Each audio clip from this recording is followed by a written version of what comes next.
नमस्कार मंडळी, श्री स्वामी समर्थ. स्वागत आहे तुमचं माझ्या YouTube चॅनल मध्ये. आजचा दिवस तुम्हाला खूप छान सुख समाधानाचा आणि आनंदाचा जाऊ देत ही स्वामींच्या चरणी प्रार्थना करते आणि आज या नवीन व्हिडिओला सुरुवात करते. तर बघा माझ्या ताई दादांनो, येत्या 6 जुलैला म्हणजेच रविवारला आलेली आहे आषाढी एकादशी आणि या आषाढी एकादशीच्या दिवशी आपल्याला एका ठिकाणी 1 रुपयाचं नाणं जे आहे तर ते नाणं ठेवायचं आहे. ते नाणं कशा पद्धतीने ठेवायचं आहे हा उपाय आपल्याला आषाढी एकादशीच्या दिवशी करायचा आहे. उपाय अतिशय अत्यंत खूप प्रभावी आहे, त्यामुळे सर्वांनी आवर्जून करून बघा आणि जास्तीत जास्त उपायांचा सेवेचा लाभ घेण्याचा प्रयत्न करा.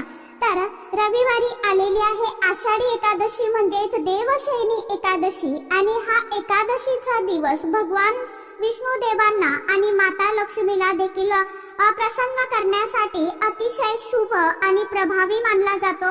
या आषाढी एकादशी पासून भगवान विष्णुदेव हे झोपण्यासाठी क्षीरसागरात जातात आणि विधीनुसार भगवान श्री हरी विष्णुदेवांची पूजा करून त्यांना या दिवशी झोपवले जाते आणि या 4 महिन्याच्या कालावधीला चातुर्मास असं देखील म्हटलं जातं आणि म्हणूनच या 4 महिन्यामध्ये कोणतेही शुभ कार्य हे केले जात नाही.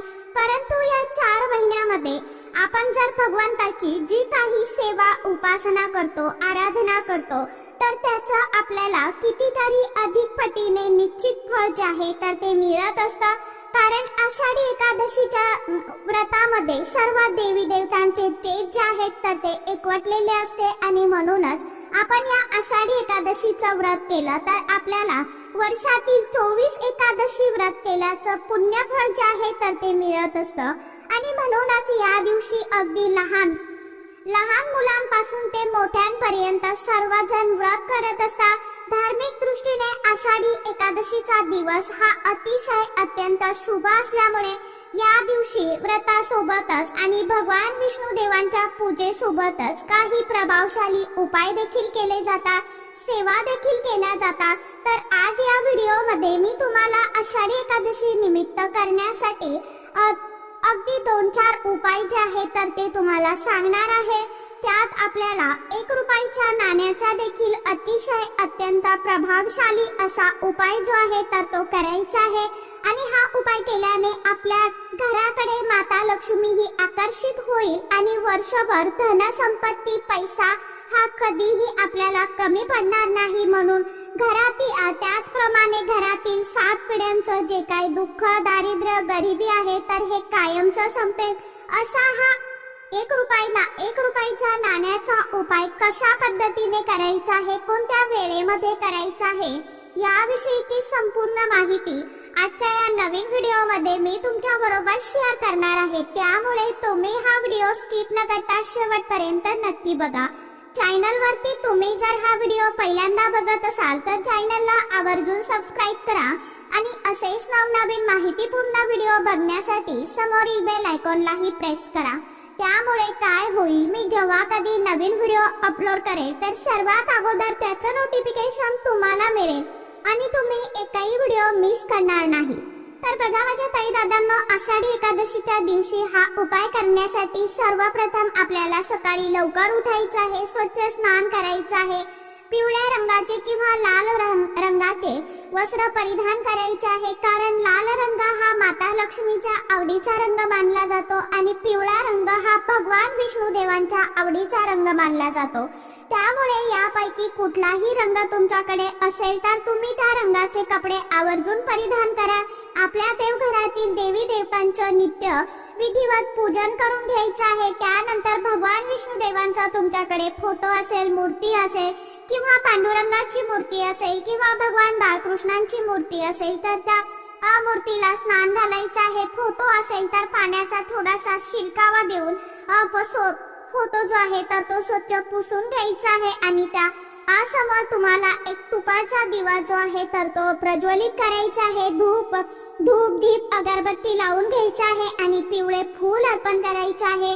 जेव्हा आपण अशा प्रसन्नमय वातावरणामध्ये काही उपाय करतो, सेवा करतो, तर ते खूप म्हणजे खूप प्रभावी ठरत असतात।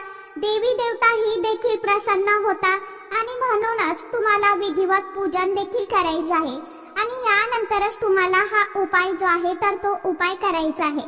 कारण व्हिडिओमध्ये मी तुम्हाला जे काही उपाय सांगणार आहे तर हे उपाय तुम्हाला एकादशीच्या दिवशी दिवसभरामध्ये कधीही तुम्ही करू शकता। कारण एकादशी तिथी ही संपूर्ण दिवस असणार आहे। हा दिवस अतिशय अत्यंत शुभ मानला जातो, म्हणून या संपूर्ण दिवसामध्ये आपण सर्व सेवा आणि उपाय जे आहेत तर ते करू शकतो।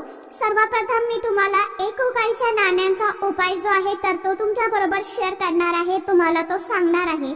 हा उपाय आपल्याला आषाढी एकादशीला करायचा आहे। या दिवशी जर आपण आपल्या घरात हा उपाय जर केला तर आपल्या घराकडे माता लक्ष्मी ही आकर्षित होईल। घरात इतका पैसा येईल की आपल्याला तो सांभाळता देखील येणार नाही आणि वर्षभर धनसंपत्ती ही कमी पडणार नाही। जर तुम्हाला कष्ट आणि मेहनत करूनही तुमच्याकडे पैसा येत नसेल, तुमच्या कष्टाला आणि मेहनतीला यश मिळत नसेल, कोणत्या ना कोणत्या कारणाने घरातून तुमच्या हातून पैसा हा निघून जात असेल, लक्ष्मीची कृपा ही तुमच्यावरती होत नसेल, लक्ष्मी ही प्रसन्न होत नसेल, तर हा एक उपाय तुम्ही आवर्जून नक्की करून बघा। या दिवशी करा, कारण माता लक्ष्मीला प्रसन्न करून घेण्यासाठी इतर दुसरा कुठला दिवस हा असू शकत नाही। त्यामुळे दिवसभरामध्ये जेव्हा कधी तुम्हाला वेळ मिळेल, जेव्हा शक्य होईल त्यावेळी हा उपाय करायचा आहे, त्यावेळी उपाय करा। आणि तो उपाय करण्यापूर्वी तुम्हाला सर्वप्रथम भगवान विष्णू देवांच्या फोटो समोर एक तुपाचा दिवा लावून घ्यायचा आहे। उपाय करण्यासाठी आपल्याला एक रुपयाचं एक नाणं लागणार आहे। हे नाणं आपल्याला स्वच्छ धुवून पुसून काढायचं आहे आणि यानंतर हे भगवान विष्णू देवांच्या फोटो समोर किंवा मूर्ती समोर आपल्याला ठेवायचं आहे। किंवा आता जर तुमच्या देवघरामध्ये भगवान विष्णू देवांचा फोटो नसेल, मूर्ती नसेल, तर मग तुम्ही पांडुरंगाची मूर्ती घेऊ शकता। कारण विठ्ठल रुक्मिणीची मूर्ती आपल्या देवघरामध्ये असते, त्यांच्या समोर ठेवलं तरी देखील चालणार आहे। कारण पांडुरंगाचं रूप देखील भगवान विष्णू देवांचं स्वरूप मानलं जातं, म्हणून त्या मूर्ती समोर तुम्ही ठेवू शकता। यानंतर त्या नाण्याला तुम्हाला हळदी कुंकू लावायचं आहे, अक्षदा फूल अर्पण करायचं आहे आणि एक तुळशी पत्र जे आहे तर ते देखील आपल्याला त्या नाण्यांवरती अर्पण करायचं आहे। मंजिरी तुमच्याकडे असेल तर मंजिरी अर्पण करायची आहे। यानंतर धूप दीप अगरबत्ती ओवाळून घ्यायची आणि तिथे बसून आपल्याला 108 वेळा ओम नमो भगवते वासुदेवाय नमः या मंत्राचा जप करायचा आहे। दोन्ही हात जोडून आपल्याला भगवंतांचं नामस्मरण करायचं आहे। जी काही तुमची इच्छा आहे जी काही तुमची अडचण आहे तर ती दूर होण्यासाठी मनोभावे अगदी तळमळीने कळकळीने प्रार्थना करायची आहे आणि संपूर्ण दिवसभर रात्रभर हे नाणं तुम्हाला तिथेच ठेवायचं आहे। त्यानंतर तुम्हाला भगवान विष्णू देवांची सेवा झाली, परंतु सोबतच आपल्याला माता लक्ष्मीची देखील सेवा करायची आहे। तर शक्य असेल तर 16 वेळा महालक्ष्मी अष्टकम पठण करा, किमान 3 वेळा पठण करा आणि ज्यांना 3 वेळा ही शक्य नसेल त्यांनी 1 वेळा तरी हे महालक्ष्मी अष्टकम जे आहे तर ते आवर्जून पठण करा। कारण महालक्ष्मी अष्टकम या सूत्राचे अनुभव जे आहेत तर ते खूप आहे आणि महालक्ष्मी अष्टकमचा मी स्वतः अनुभव घेतलेला आहे, म्हणून तुम्हाला सांगत आहे। तर तुम्हाला जेवढ्या वेळा होईल तेवढ्या वेळा तुमच्या वेळेनुसार तुम्ही पठण करू शकता। यानंतर दिवसभर ते नाणं तुम्हाला किंवा रात्रभर हे नाणं तिथेच आपल्याला देवघरामध्येच ठेवायचं आहे। दुसऱ्या दिवशी सकाळी लवकर उठून स्वच्छ स्नान करायचं आणि यानंतर एक लाल रंगाचा कोरा कपडा घेऊन त्यामध्ये तुम्हाला हे नाणं जे आहे तर ते बांधायचं आहे आणि ते तुळशी पत्र देखील बांधायचं आहे आणि यानंतर हे नाणं तुम्हाला पैसे ठेवण्याच्या ठिकाणी ठेवायचं आहे। आता जसं की तिजोरीमध्ये तुम्ही ठेवू शकता. तुमचा छोटा मोठा एखादा व्यवसाय असेल, व्यवसायाच्या ठिकाणी गल्ल्यामध्ये ठेवू शकता किंवा तुमच्या पर्समध्ये ठेवू शकता किंवा पॉकेटमध्ये जवळ देखील ठेवू शकता. कारण तिथं ठेवलं तरी देखील चालणार आहे. जेव्हा तुम्ही हे अभिमंत्रित केलेलं नाणं हे पैशाच्या ठिकाणी ठेवता त्यावेळी आपल्या घराकडे माता लक्ष्मी ही आकर्षित होते. आपली तिजोरी पैशाने भरलेली नेहमी राहते. तर आपल्या पॉकेटमध्ये हे नाणं ठेवलं तर आपल्याकडे चहू बाजूने पैसा यायला सुरुवात होते. आपलं पॉकेट हे कधीही खाली राहत नाही. तर अशा पद्धतीने तुम्हाला आषाढी एकादशीला हा 1 रुपयाच्या नाण्यांचा अतिशय अत्यंत प्रभावशाली उपाय जो आहे तर तो करायचा आहे. हे नाणं तुम्ही पर्समध्ये ठेवल्यानंतर किंवा तिजोरीमध्ये ठेवल्यानंतर ते तुम्हाला कधीच खर्च करायचे नाही. हे नाणं नेहमी तुम्हाला लक्ष्मीला आकर्षित करण्यासाठी मदत करेल. त्याचप्रमाणे जर तुमच्या घरामध्ये वास्तुदोष असेल, पितृदोष असेल किंवा इतर कुठले दोष असेल, यामुळे तुमच्या घरामध्ये सतत भांडणे, क्लेश, मतभेद, वादविवाद, आजारपण असेल तर किंवा कुटुंबामध्ये एकोपा राहिलेला नसेल, तुमच्या कुटुंबाची घराची प्रगती होत नसेल, घरात पैसा येतोय परंतु तो टिकत नसेल, तर यासाठी तुम्हाला हा एक प्रभावी उपाय जो आहे तर तो देखील करायचा आहे. कारण या आषाढी एकादशीच्या दिवशी तुम्हाला भगवान विष्णुदेवांना तुळशीची माळ, एक माळ जी आहे तर ती अर्पण करायची आहे. यामध्ये विषम संख्येमध्ये तुम्हाला तुळशीची पानं जी आहे तर ती घ्यायची आहे. लाल किंवा पिवळ्या रंगाचा धागा घेऊन त्या धाग्यामध्ये तुम्हाला ही पानं बांधून त्याची एक माळ तयार करायची आणि ही माळ तुम्हाला भगवान विष्णुदेवांना अर्पण करायची आहे.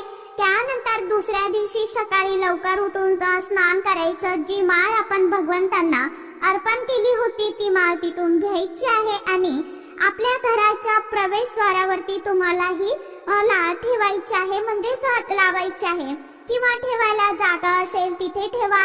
जेव्हा तुम्ही ही अशी माळ तुमच्या घराच्या मुख्य प्रवेशद्वारावरती लावता त्यावेळी कुठलेही वास्तुदोष किंवा पितृदोष हे आपल्या घरामध्ये टिकत नाही. आपल्या घरामध्ये येणारी सर्व वाईट शक्ती जी आहे तर ती देखील नष्ट होते आणि आपल्या कुटुंबाची भरभरून अशी प्रगती व्हायला सुरुवात होत असते. तर हा एक उपाय देखील तुम्ही आषाढी एकादशीला नक्कीच करू शकता.